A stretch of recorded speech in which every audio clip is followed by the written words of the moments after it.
Welcome to the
Ladies and gentlemen, thank you for joining us today.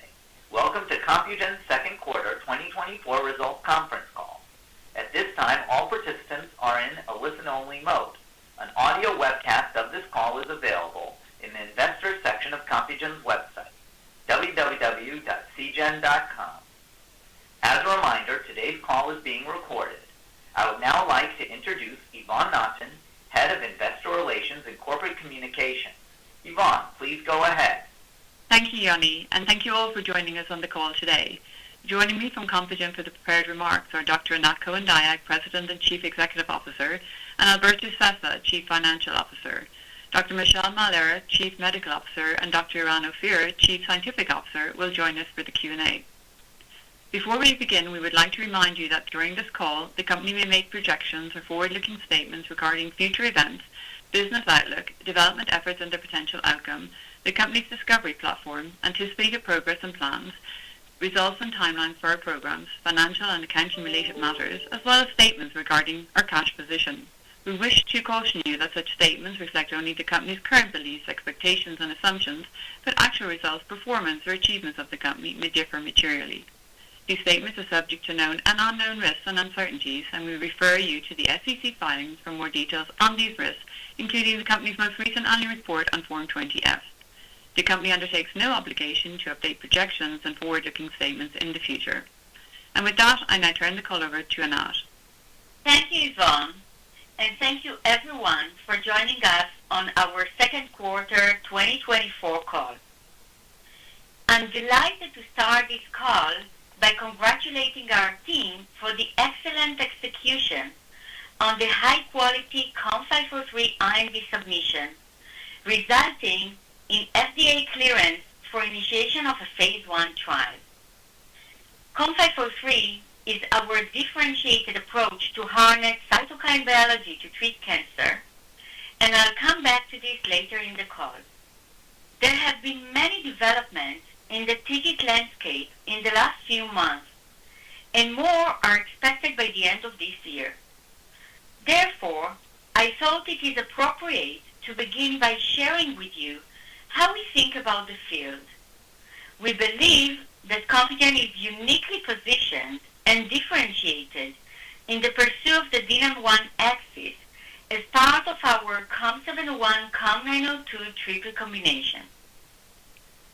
I will then cover the progress we have made in the second quarter of this year and move to our planned milestones through the rest of 2024. Starting with the TIGIT competitive landscape, what have we learned so far? First, the benefit of adding TIGIT blockade to PD-1 compared to PD-1 demonstrated in several phase 2 randomized clinical trials, and TIGIT blockade added a 6-month survival benefit in a phase 3 interim analysis.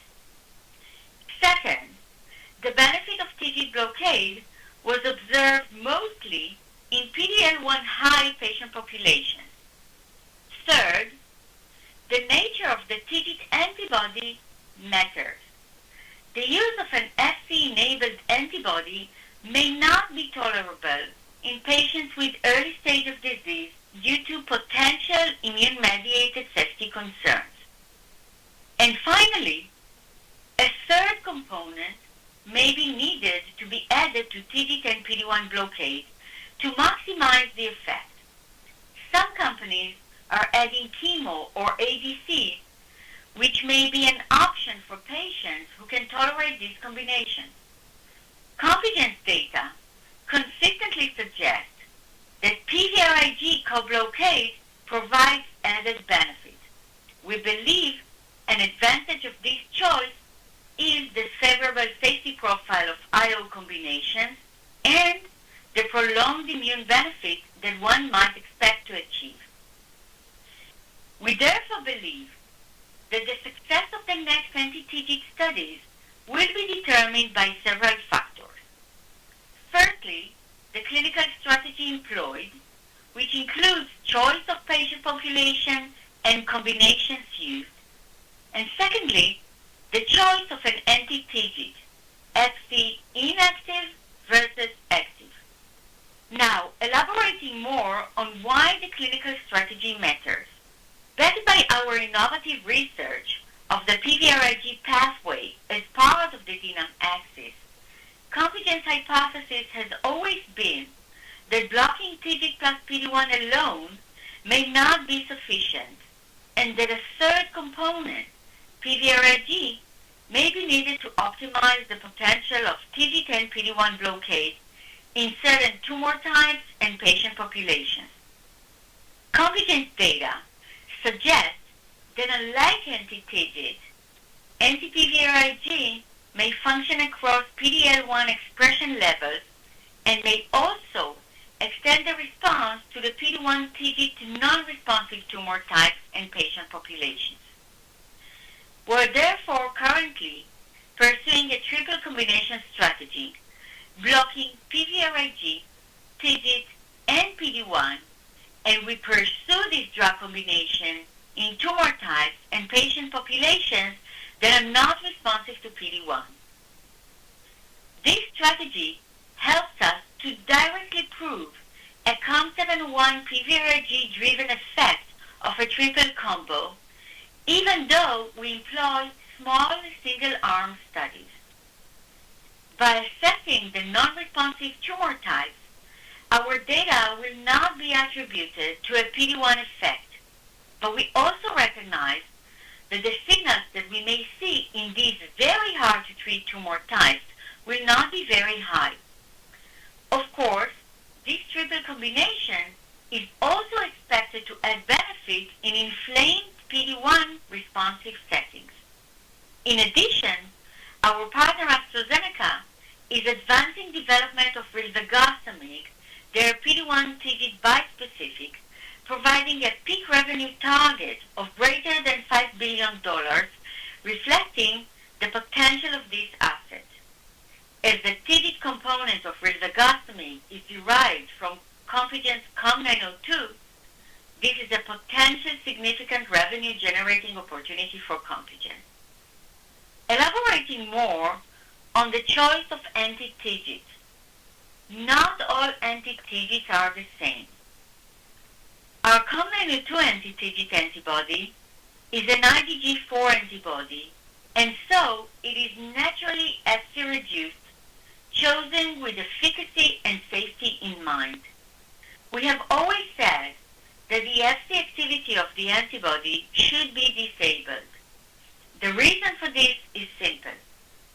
TIGIT is highly expressed on CD8 plus T cells and NK cells, cells that are key for anti-tumor activity, and you therefore want to avoid depleting them. In addition, Fc-silent anti-TIGIT avoids peripheral Treg depletion that can lead to immune-related adverse effects.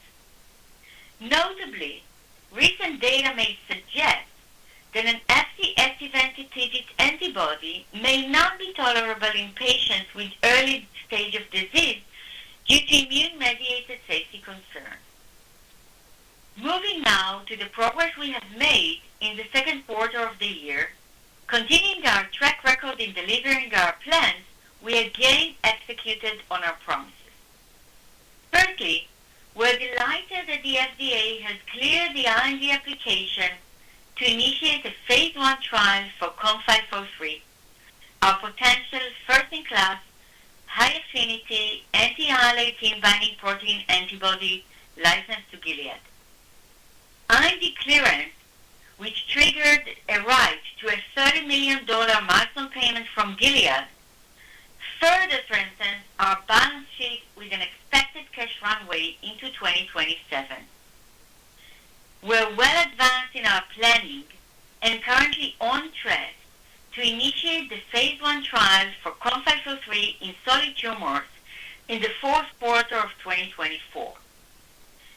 Advancing COM503 to phase 1 adds to the multiple clinical programs discovered through our predictive computational discovery platform, where we unlocked the science and advanced to clinical trials.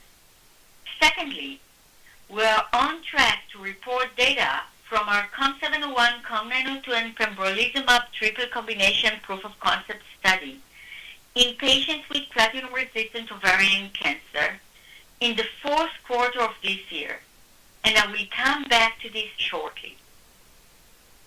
Finally, in the second quarter of 2024, we were excited to see that our partner AstraZeneca announced the further advancement of the development of rilvegostomig, their PD-1 TIGIT bispecific, where the TIGIT component is derived from Compugen's COM902, into its third phase 3 trial, DESTINY-BTC, which will assess rilvegostomig and the ADC Enhertu versus standard of care chemotherapy and the anti-PD-L1 durvalumab for first-line locally advanced or metastatic HER2-expressing biliary tract cancer. As a reminder, the other phase 3 trials initiated by AstraZeneca are in lung cancer as part of an IO-ADC regimen and in adjuvant biliary tract cancer. We believe these advancements reinforce our partnering strategy designed to expand the opportunity for our pipeline programs, including COM902. This brings us closer to potential additional milestone payments in an aggregate amount of up to $200 million and future mid-single-digit tiered royalties, presenting together a significant potential revenue source for our company. To date, we have received around $40 million in upfront payment and milestone payments. Moving on now to what is planned for the rest of the year. I'm coming back to the presentation of our data in platinum-resistant ovarian cancer, which is on track for the fourth quarter of 2024, and our plan to present this data at a medical conference.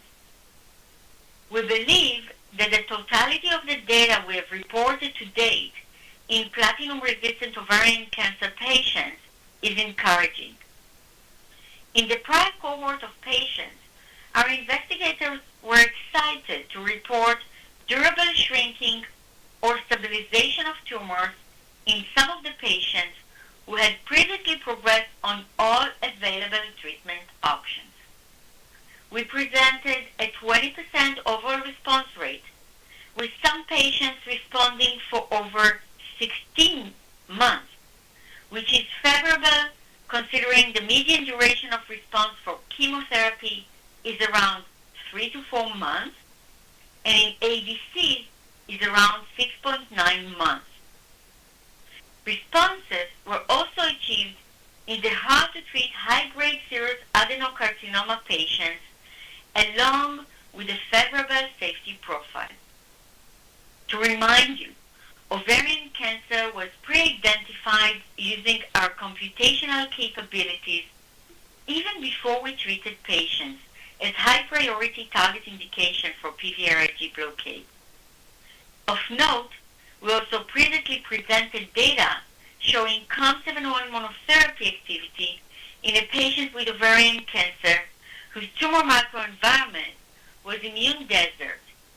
This patient had a partial response of more than 18 months.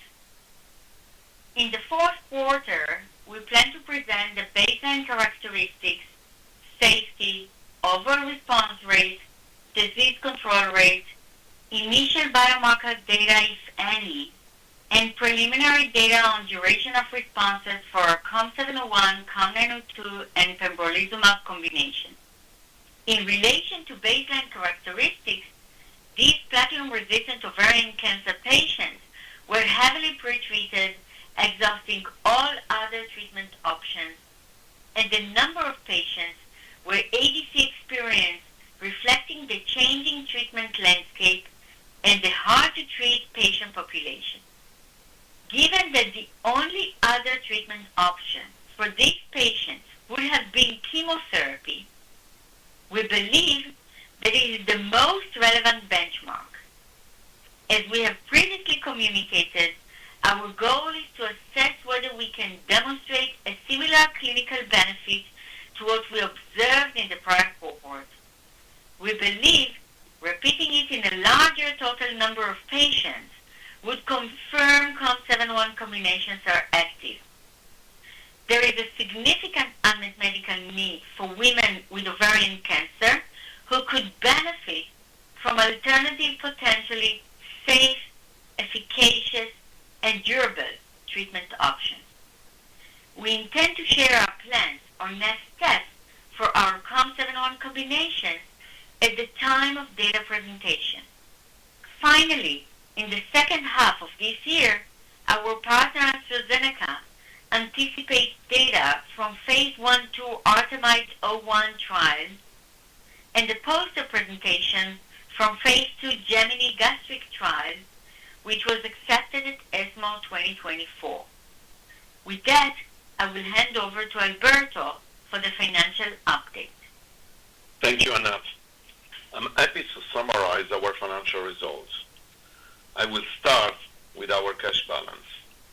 As of June 30, 2024, we had approximately $92.3 million in cash and cash related, compared with approximately $51.1 million as of December 31st, 2023. We recognize the importance of cash efficiency, and we are disciplined in how we deploy our cash resource, while making sure we focus on reaching key milestones. We have a cash runway expected to fund our operation into 2027 taking into account the expected milestones payment of $30 million from Gilead, which we are now eligible to receive following the successful IND clearance for COM503 last month. The company has no debts. Revenue for Q2 2024 were approximately $6.7 million compared with no revenue for the comparable period in 2023. The revenues reflect recognition of a portion of the upfront payment from the license agreement with Gilead and the milestone payment from AstraZeneca on the dosing of the first patient in their second phase 3 trial with rilvegostomig in non-small cell lung cancer. Expenses for the second quarter of 2024 were in line with our plans. R&D expenses for the second quarter of 2024 were $6.2 million compared to $7.8 million in the second quarter of 2023. Our G&A expenses for the second quarter of 2024 were $2.2 million compared to $2.4 million in the second quarter of 2023. For the second quarter of 2024, net loss was $2.1 million or 2 cents per basic and diluted share compared to a net loss of $9.3 million or 11 cents per basic and diluted share in the second quarter of 2023. With that, I will hand back to Anat to summarize. Thank you, Alberto. To summarize, Compugen is a clinical stage immuno-oncology target discovery pioneer. We are differentiated by our validated discovery platform, which is powered by the mix of human expertise with AI and machine learning to fuel our first-in-class pipeline. There have been many developments in the TIGIT landscape with more data readouts expected this year, and we believe we stand out as differentiated both in terms of our clinical strategy and our differentiated programs, including our potential best-in-class anti-TIGIT COM902 and first-in-class anti-PVRIG COM701. Also, our partner AstraZeneca is advancing the development of rilvegostomig, the TIGIT PD-1 bispecific, the TIGIT component of which is derived from COM902. AstraZeneca has set a target for more than $5 billion in non-risk adjusted peak revenues, reflecting the potential of this asset and the potential significant revenue generating opportunity for Compugen. Our achievement in successfully gaining FDA IND clearance for COM503 is a clear reflection for our continuous ability to execute. We're on track to deliver data from our COM701 COM902 Pembro triple combination study in patients with platinum-resistant ovarian cancer at the end of the year, a disease where there is a significant unmet medical need to alternative treatment options. With a pipeline that is being advanced internally and by our partners, this is an exciting time for Compugen, and we believe that we have the fundamentals in place to bring value to our shareholders and cancer patients. I would like to thank all Compugen colleagues for their collaborative spirit and daily dedication, resulting in a well-executed second quarter of the year and setting us up for future success. Finally, I would like to say a special word of thanks to Alberto, as this is his last conference call with Compugen, and welcome David, who has already joined us and will take over from Alberto on August 15th after a transition period. With that, I will turn the call over to the operator for questions. Thank you. Ladies and gentlemen, at this time we'll begin the question and answer session. If you have a question, please press star 1. If you wish to decline from the polling process, please press star 2. If you are using speaker equipment, kindly lift the handset before pressing the numbers. Please stand by while we poll for your questions. שמעו אותי?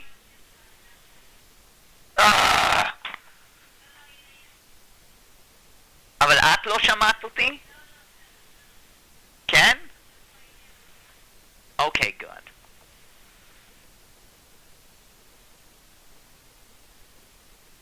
Hello?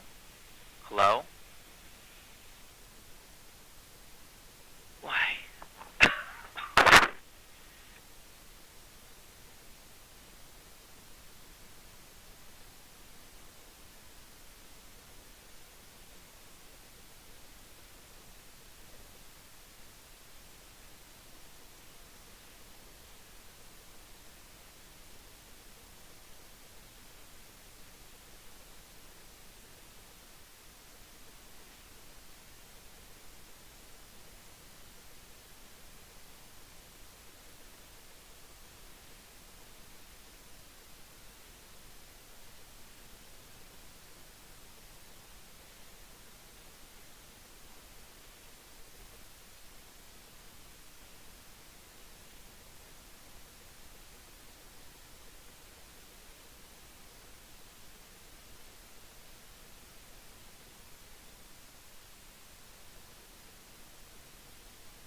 להקליט אותי היום לשיחה. אין תקלות, אין כלום. מה אתה עושה? נכנס, כמו שכאן יש את העיגול הזה,